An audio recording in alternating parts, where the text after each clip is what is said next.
कुछ पता नहीं चलेगा।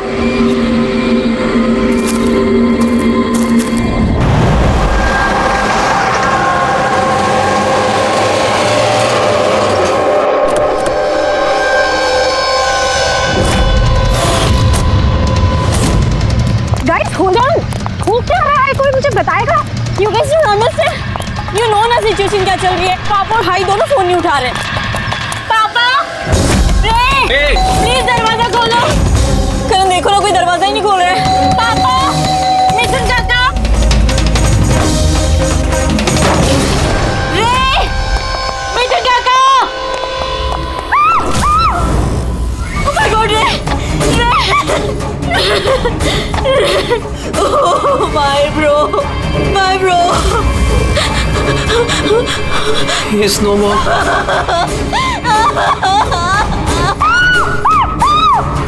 मिथुन काका, मिथुन काका, मिथुन काका, मिथुन काका। बेहोश। पापा, पापा, पापा, पापा, पापा।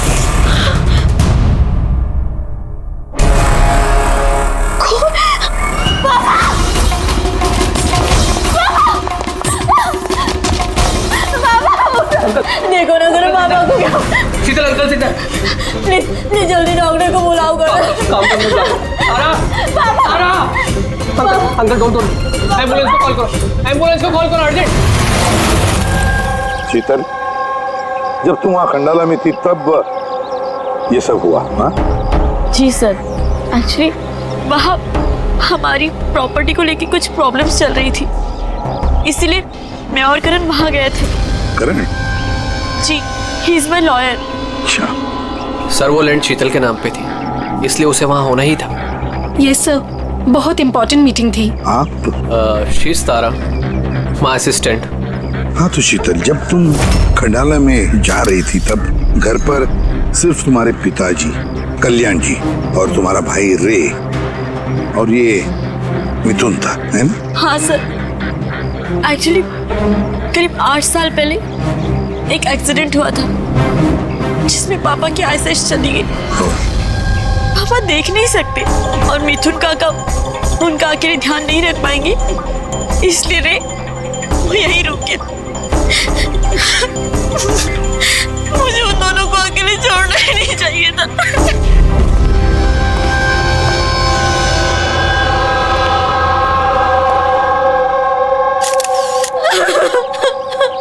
शांत हो जाओ। एक बात बताओ शीतल, अब तुम कह रही थी कि उनको अकेले छोड़कर जाना ही नहीं चाहिए था, क्यों? ऐसे क्यों लगा तुम्हें? क्या तुम्हें डर था कि उनकी दोनों की जान को खतरा है, ऐसे कुछ होगा? नहीं सर, पर इतना जरूर पता था कि रे की उसके फ्रेंड्स के साथ ना कोई बड़ी प्रॉब्लम चल रही थी। फ्रेंड्स के साथ? और वो लोग एक दूसरे को ब्लैकमेल कर रहे थे किसी चीज को लेके।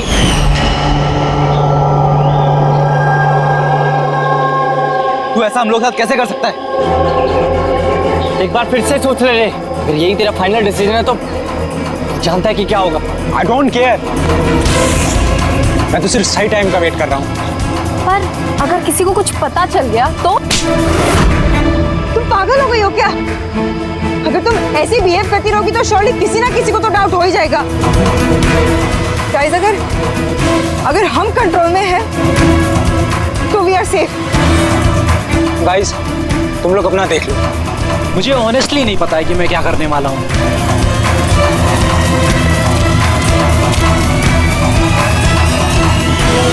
मुझे रे पे बिल्कुल भरोसा नहीं है। I can't trust him. अगर इसका मुंह खुला तो हम सब फंसेंगे, उससे पहले इसका मुंह बंद करना पड़ेगा। शीतल, जो भी तुम्हारे भाई के साथ हुआ उसका बहुत दुख होता है। I am so sorry. एक बार तुम्हारे पिताजी को होश आ जाए ना तो सारी बातें साफ हो जाएगी। वैसे मिथुन, कल रात तुम यहीं पर थे ना? क्या हुआ क्या, जरा ठीक से बताओ। शरीर पे कोई बड़ा घाव नहीं है, बस छोटी मोटी चोटें हैं, लेकिन हाँ फ्रैक्चर थोड़े ज्यादा है। समझ में नहीं आ रहा है इसकी मौत हुई कैसे? मैं अपना काम कर रहा था, अचानक लाइट चली गई और किसी ने मेरा मुंह बंद कर दिया। मैं बेहोश हो गया साहब। जब आँख खुली तो आप सामने थे। बाकी को कुछ याद नहीं आ रहा सर। ठीक है, रो मत। सर, हाँ, सर मौत की वजह तो पोस्टमार्टम के बाद ही पता चलेगी। कुछ समझ में नहीं आ रहा है सर। जिसने भी खून किया है सोच समझ के किया है, बड़ा ही चालाक है खूनी। एक काम करते हैं, इस घर को फिर से अच्छी तरह से चेक करते हैं।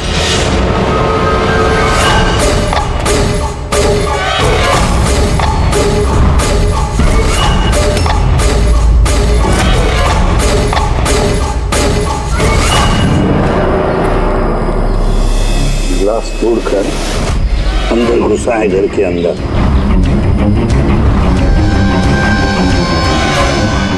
ये देखो, खून लगा है उसका अंदर घुसते वक्त या भाग जाते वक्त।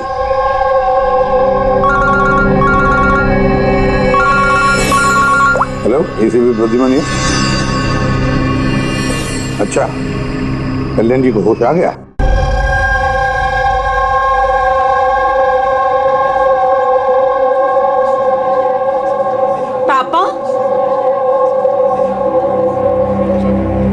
कल्याण जी, मैं सीआईडी से एसीपी प्रद्युमन। आप मुझे बता सकते हैं क्या हुआ? मैं अपने घर पर था, मुझे तो सिर्फ आवाजें सुनाई देती। रे जोर जोर से चिल्ला रहा था, चीजें यहाँ वहां फेंकी जा रही थी, बहुत शोर था, पता नहीं क्या क्या हो रहा था। और फिर सडनली बाएं हाथ से कोई भाग कर आया और उसने मुझे चाकू मार दिया, शायद बाएं हाथ से। और इससे पहले कि मैं रे को कुछ रे ठीक है, रे ठीक तो है? शीतल, शीतल, शीतल तुम कुछ बोल क्यों नहीं रही? हे भगवान, हे भगवान। जो भी कुछ हुआ हम उसे बदल तो नहीं सकते, लेकिन जिसने भी आपकी बेटी की जान ली है उसे सजा दिलाने की पूरी कोशिश करेंगे। हाँ कल्याण जी, आपने कहा कि कोई बाएं साइड से आकर उसने आप पर चाकू का वार किया है, लेफ्ट हैंड साइड से। ये कुछ खास बात याद आती है उस आदमी के बारे में? हाँ, कोई खास बात? हाँ, वो जरूर लेफ्ट हैंडेड था, लेफ्ट हैंडेड था वो। ये आप कैसे कह सकते हैं? सर, मुझे पता चल जाता है, मेरी सेंसेस बहुत स्ट्रांग है।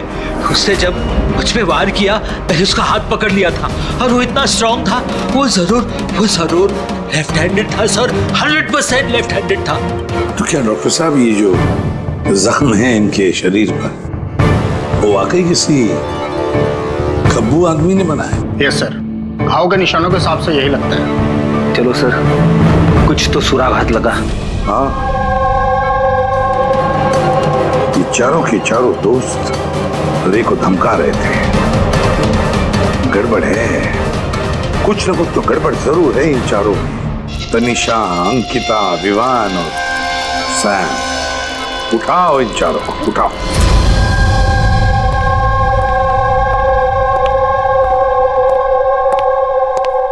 नमस्ते सर। आप? मैं सैम का फादर हूँ। पिछले 2 हफ्तों से सैम से मेरी कोई बातचीत नहीं हुई। अब मैं आपको कैसे बताऊं कि वो कहाँ पर है? मैंने उसको कई बार फोन किया, लेकिन उसका फोन ही नहीं लग रहा। मैं तनिषा की माँ। अब उससे फोन करके मैं क्या पूछूं? कि तनिषा ने खुद मुझे कहा था कि वो अपनी हॉलीडे एक्सटेंड कर रही है, कुछ दिन वो फ्रांस में रहना चाहती है। और मैं अंकिता का भाई हूँ, just for name sec. Sir dad को बातों में फंसाकर 80% प्रॉपर्टी उसने अपने नाम पर कर ली। मैं क्यों फिक्र करूं सर उसके बारे में? सर मैं अंकिता के बारे में कुछ नहीं जानता। हाँ sir, what I just know is sir वो 2 हफ्ते पहले दिल्ली गई हुई थी कुछ मार्शल आर्ट कैंप के लिए। जी सर मैं विवान का फ्रेंड। उसके डैड के पास इतना पैसा है कि वो घूमता रहता है। होगा कहीं हॉलीडे पे। मतलब ये चारों पिछले 2 हफ्तों से शहर से बाहर है और आप में से कोई भी उनके टच में नहीं है। ठीक है, थैंक यू वेरी मच। आप लोग जा सकते हैं। अगर जरूरत पड़े तो आप लोगों को हम फिर से बुला लेंगे। Thank you. जरा 1 मिनट, क्या आप बता सकते हैं कि सैम, तनिषा, विवान और अंकिता इन चारों में से कोई लेफ्ट हैंडेड है? कब्बू है? हाँ सर, मेरा बेटा सैम लेफ्टी है। अच्छा, क्यों सर? नहीं नहीं, ऐसे ही ऐसे। हाँ, अब लोग जा सकते हैं। Thank you.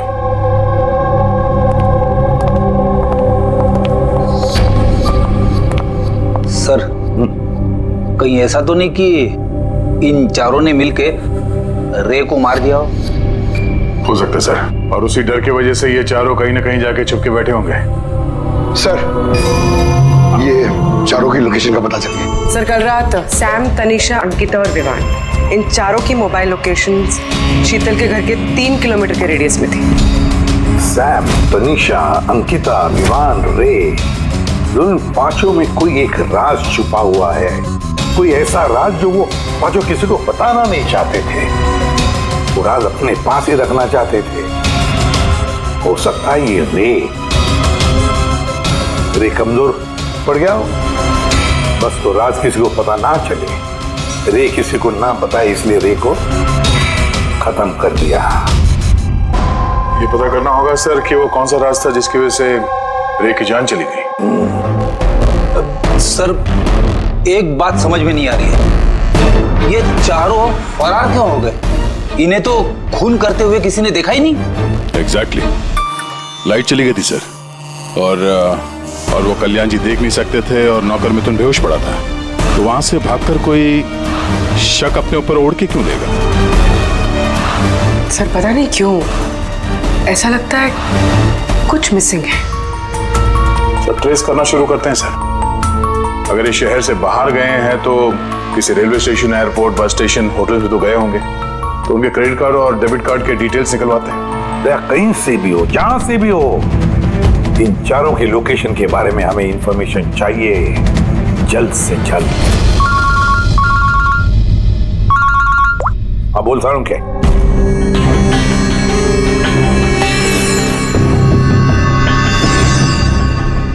यार सारुण के तूने इस कंकाल पे ये रेड मार्क्स क्यों किए? बस ये समझाने के लिए कि इस रे की हड्डियों का कैसे चूरा बनाया गया। ये देखो, ये रे की हड्डियों का एक्सरे। इस रे पर बहुत जबरदस्त ताकत के साथ वार किया गया। एक झटके में इसकी गर्दन की हड्डी टूट गई। बस एक बार तो इसके रिब केज पर इतना जबरदस्त किया गया है कि एक ही झटके में इसके रिब केज की बाईं हड्डियां 12 की 12 पसलियां एक साथ एक झटके में टूट गई। और वो भी कमाल की बात यह है कि एक ही सिमेट्री में। एक झटके में 12 पसलियां?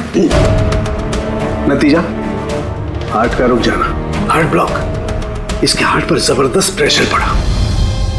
कमाल की बात यह है बॉस कि जितनी ताकत के साथ इस पर वार किया गया है, इतनी ताकत हाथों से या किसी भी हथियार से पैदा नहीं की जा सकती। इसे देख करके तो ऐसा लगता है जैसे खूनी जानता था बॉस, खूनी जानता था कि किस पॉइंट पर वार किया जाए कि एक ही झटके में सारी की सारी पसलियां एक साथ टूट जाए, एक सिमेट्री।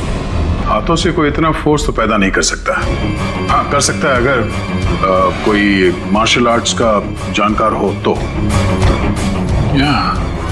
जैसे कुंफू, कराटे, ताइक्वांडो, इन सब में खास किस्म के मूव्स होते हैं जिससे इतना फोर्स पैदा किया जा सकता है। ये हो सकता है बस। अभी अटैक उसी ने किया जिसे मार्शल आर्ट्स की जानकारी है, जैसे आर्मी बैकग्राउंड का कोई। Martial arts? वो लड़की भी तो गई है ना दिल्ली में मार्शल आर्ट्स का कैंप अटेंड करने के लिए। क्या नाम है उस लड़की का? अंकिता। अंकिता के भाई ने तो हमें ये बताया। Sir what I just know sir, वो 2 हफ्ते पहले दिल्ली गई हुई थी कुछ मार्शल आर्ट कैंप के लिए। और सर कत्ल की रात उसका फोन शीतल के घर के आसपास ही था, उसी ने किया होगा। सैम के साथ मिलके। कल्याण जी पर जिसने भी चाकू का वार किया था वो आदमी खब्बू था, लेफ्ट हैंडेड। हाँ सर, मेरा बेटा सैम लेफ्टी है। ये हो सकता है क्योंकि शीतल के घर की जिस खिड़की पर से हमें वो ब्लड सैंपल मिला था उसका डीएनए सैम के डैड के डीएनए के साथ मैच होता है। मतलब सैम वही था और अंकिता भी। बस अब हमें ये पता लगाना है कि ये सैम, तनीषा, अंकिता और विवान इस वक्त है कहां पर। अच्छा, आप कैब ड्राइवर, आप उस वक्त कहाँ थे?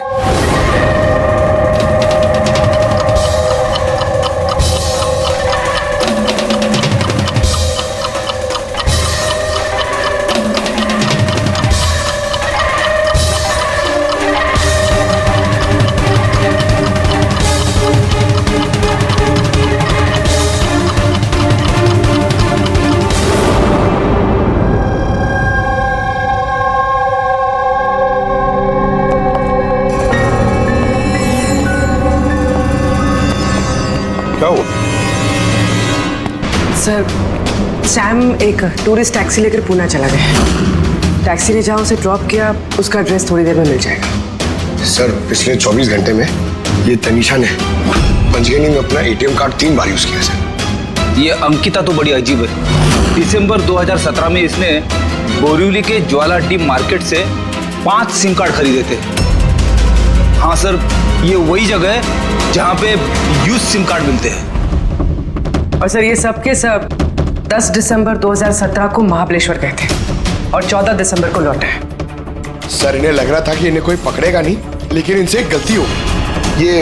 ये जो अंकिता है सर, इसने जो सिम कार्ड्स लिए थे उसकी लोकेशन हमें महाबलेश्वर से 15 किलोमीटर आगे हाउस होल्ड में मिली। हाँ, brilliant job, absolutely brilliant job. बस अब नाउ नो वेस्टिंग टाइम, हम टीम बनाते हैं और काम शुरू करते हैं। लेकिन सर 5 सिम कार्ड, वो भी यूज्ड, कर क्या रहे हैं ये लोग? जो भी कर रहे हैं करने दो, पर पछताएंगे जरूर, बहुत पछताएंगे।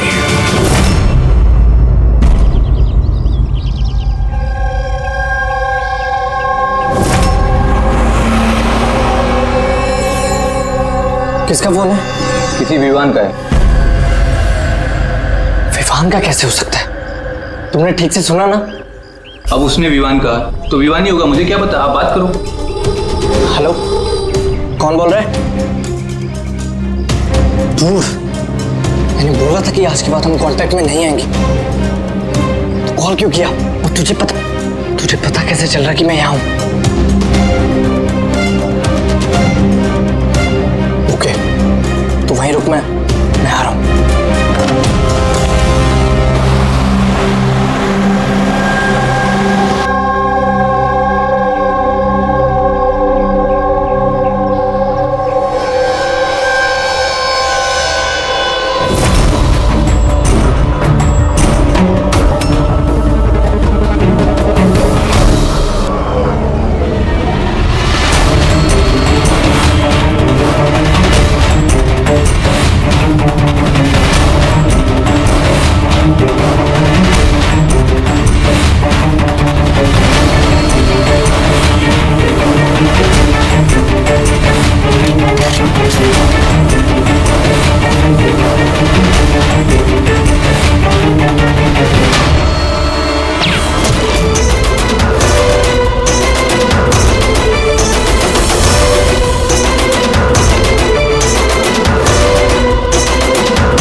बीच रास्ते इसकी बॉडी मिली है सर। किसी ने दिन दहाड़े भरे मार्केट में गोली मारी है। लॉन्ग डिस्टेंस शॉट था, ऑब्वियसली स्नाइपर होगा। स्नाइपर लॉन्ग डिस्टेंस से गोली चलाई, मतलब किसी को पता भी नहीं चला होगा कि गोली चली कहां से और फिर गोली चलाई किसने। Anyway, thank you very much. जी सर। सर हम लोग तनीषा तक पहुंचने ही वाले थे कि किसी ने इसे भी मार दिया। वही तो सर, ये इत्तेफाक तो नहीं हो सकता सर।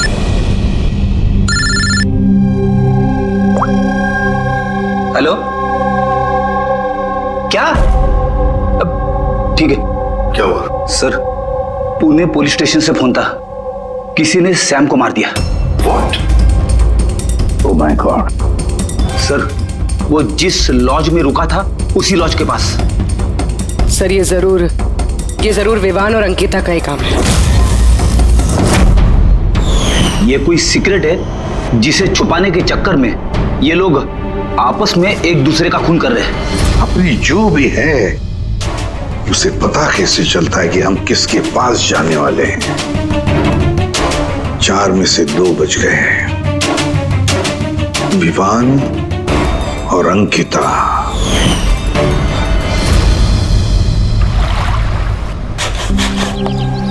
सबसे तो नहीं, मैं अंकिता से मिला था, उससे बात हुई थी मेरी। अंकिता से? जी। यही थी वो? हाँ, ये वही लड़की है जिसने मुझे पेमेंट दिया था, 2 दिन के 20,000 रुपए। 2 दिन के 20,000 वो मान गए? ऐसी क्या इमरजेंसी थी? अच्छा, उन 2 दिनों में आपने उनसे या उनके ग्रुप के बाकी लोगों से मिले थे? नहीं सर, मैं किसी से नहीं मिला। मैंने तो उस लड़की को ऑफर किया था कि हमारे पास कुक और क्लीनर दोनों हैं, लेकिन उस लड़की ने मना कर दिया कि मुझे कोई हेल्प नहीं चाहिए। और उसने कहा कि आप 2 दिन के बाद आइए, जब हम यहाँ से चले जाएं। और 2 दिन के बाद जब मैं वापस आया तो यहाँ सब कुछ वैसा का वैसा ही था, कोई गंदगी नहीं, कोई कचरा नहीं, सब साफ सुथरा था एकदम। अच्छा, उसके बाद आपने ये जगह किसी और को दी? नहीं सर, हमें जगह का रिनोवेशन कराना था, इसके लिए हमने जगह बंद कर दी थी। आपके क्लीनर को जरा बुलाइए, उससे कुछ बातचीत करना चाहते हैं। मैं भेजता हूँ। बिना क्लीनर और बिना कुक के 2 दिन यहाँ पे रहे, कुछ ना कुछ तो खिचड़ी पकी रही थी यहाँ पे। ये कॉटेज की सफाई तुम ही करते हो? जी सर। चलो।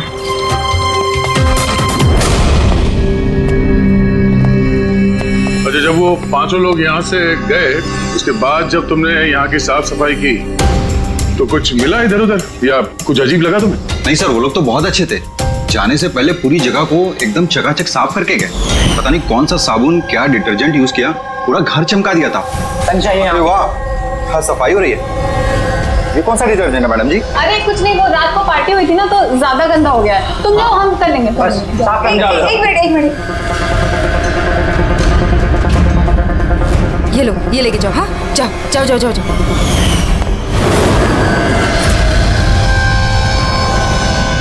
बहुत महंगी है सर, मैंने तो पहनी नहीं कभी, वरना लोग कहते चोरी की। महंगी तो है, पर फिलहाल ये महंगी घड़ी हमारे पास रहेगी। जी सर। आइए, आप लोग आइए।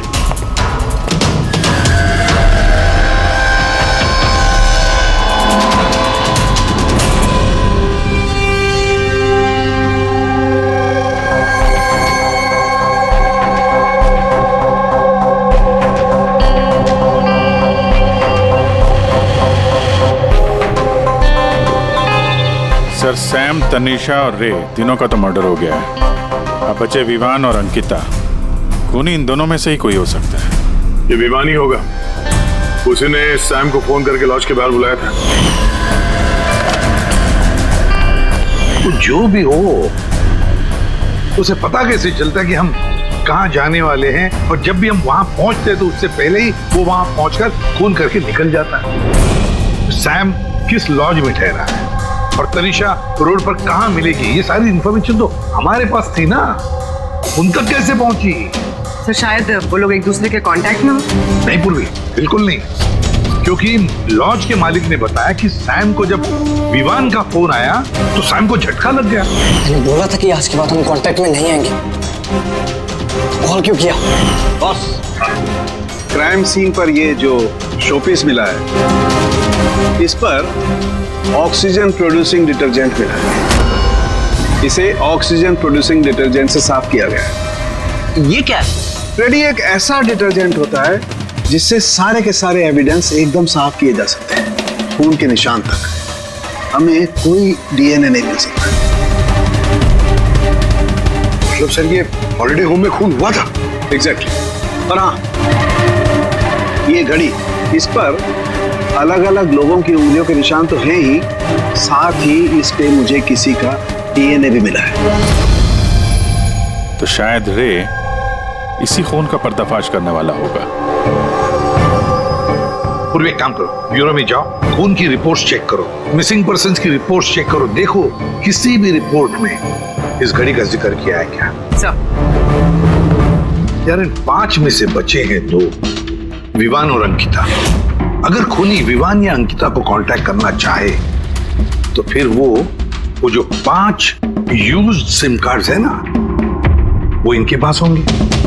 उन्हीं में से किसी नंबर पर वो फोन करेगा, है ना? वो नंबर ट्रैक करते हैं। सर, तनीषा का खून हुआ पंचगनी में, सैम का खून हुआ पुणे में। दोनों जगहें 100 किलोमीटर दूर, जबकि खून हुए सेम टाइम पे। और एक ही टाइम पे कोई 2 जगहों पे कैसे हो सकता है सर? कोई तो है जो इस प्लान में शामिल है। मान लिया गया कि कोई और है इस खूनी के साथ। एक बार ये विवान और अंकिता हमारे पंजे में आ जाए ना, तो सारे सवालों का जवाब मिल जाएगा। एक काम करो अभिजीत, साइबर डिवीजन से एक हैकर को बुला दो।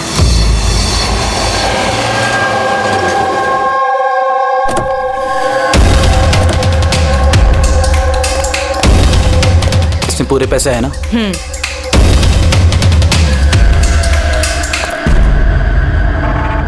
एक मिसिंग रिपोर्ट तो दर्ज हुई है जिसमें इस घड़ी के बारे में लिखा हुआ है। कोई रणधीर कुमार नाम का एनआरआई था।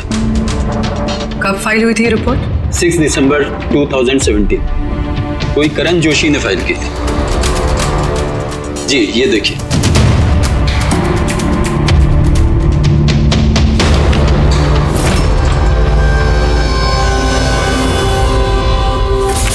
Thank you.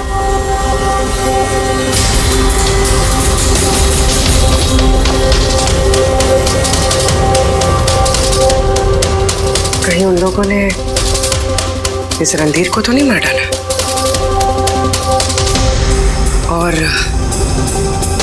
और कहीं ये करण रणधीर की मौत का बदला तो नहीं ले रहा? करण? जी, ही इज माय लॉयर।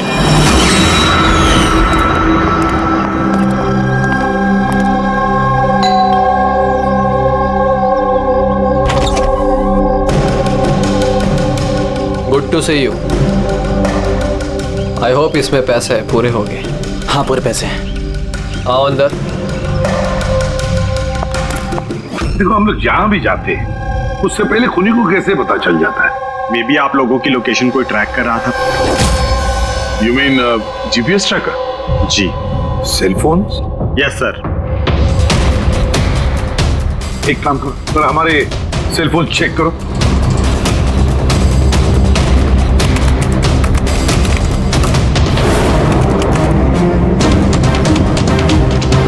तुमने पैसे मांगे थे, हम लेकर आए हैं। अब वो एविडेंस दो और सब खत्म करो। खत्म करूं? जैसे तुम लोगों ने रणधीर को खत्म किया था। करण, हमें सबूत दो। देता हूं, लेकिन उससे पहले मैं तुम्हें किसी से मिलाना चाहता हूं। कौन? बुलाता हूं।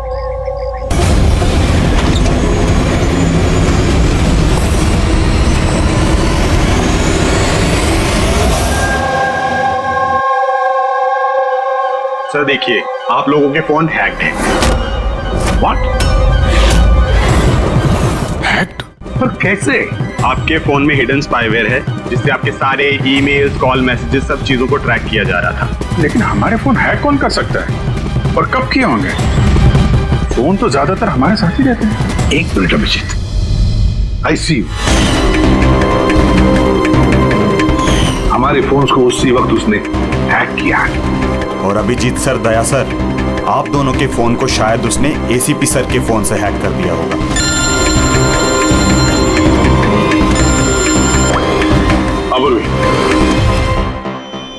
करण, मरने वाले से रिलेटेड है?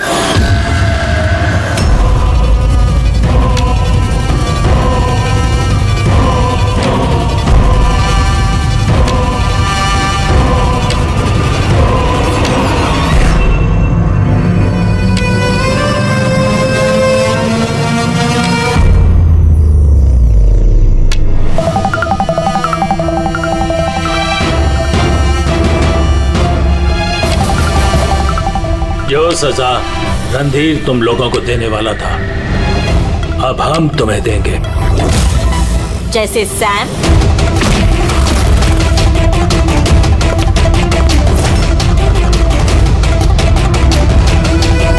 तनीषा और रे को दी।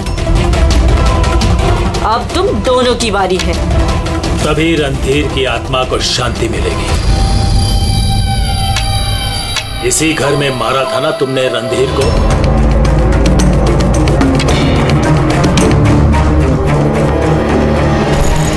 करण,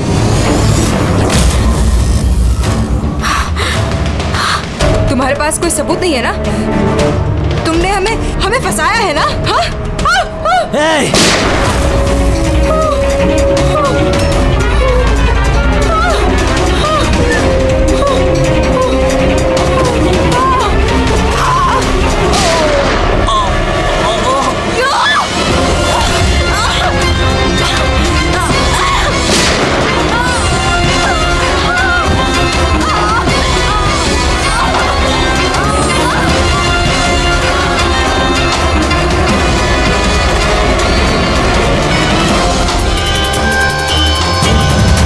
तुम्हें क्या मालूम? तुम तो देख भी नहीं सकते, पर मानना तो पड़ेगा। बस यही प्रॉब्लम है आजकल के तुम जैसे नौजवानों की। बहुत जल्दी होती है तुम जैसे आजकल के नौजवानों को किसी भी नतीजे पे पहुंचने के लिए। ये पकड़ो। कौन कहता है कि तुम्हें देखने के लिए मुझे नजरों की जरूरत है?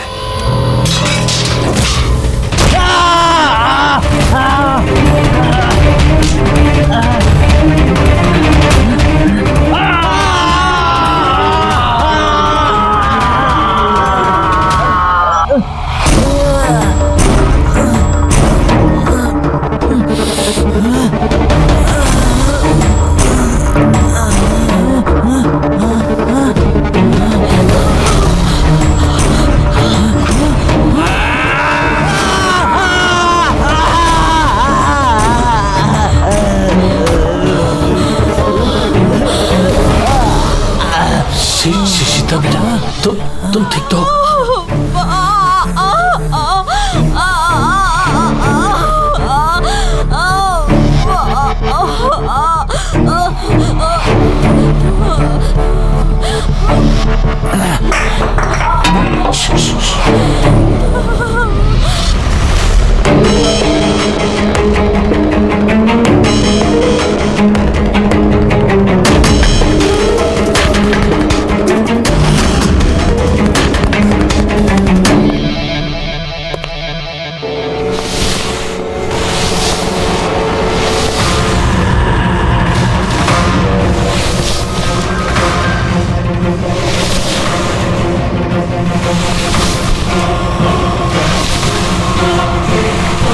बरसों से मैं स्पेशल फोर्सेस में था।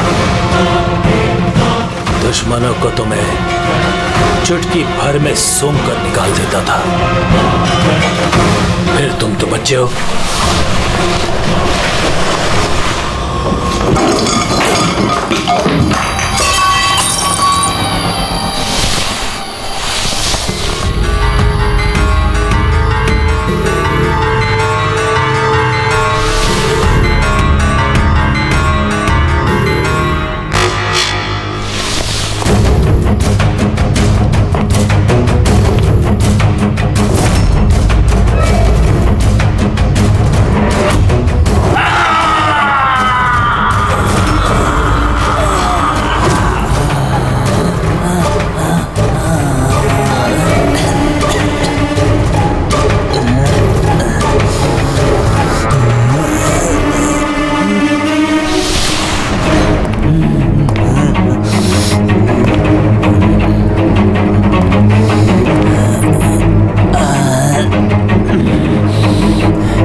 छोड़ो उसको।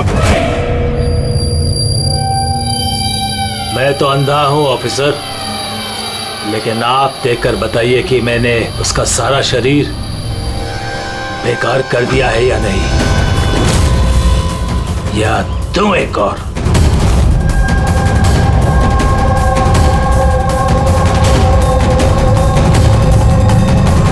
शीतल, रणधीर तुम्हारा भाई था और कल्याण जी रणधीर तुम्हारा बेटा है ना, और ये सब करने के लिए तुमने सीआईडी का इस्तेमाल किया, क्यों? सही समझा आपने। रणधीर शीतल का भाई था और मेरा बेटा।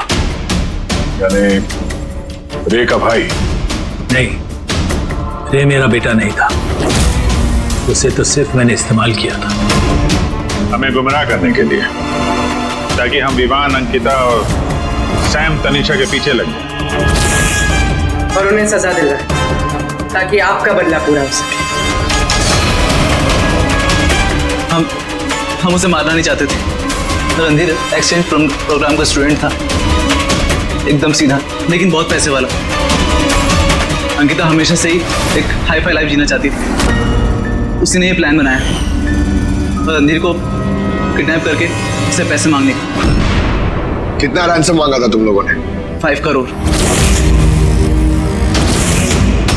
फिर भी मार दिया तुमने उसे। रणधीर भाग रहा था, अंकिता को गुस्सा आया और उस 1 सेकंड के नॉनसेंस पन में उसने उसे मार दिया और हम सब घबरा गए। कुछ समझ नहीं आई कि क्या करें, तो उसकी बॉडी लेकर हमने लेक में डाल दिया।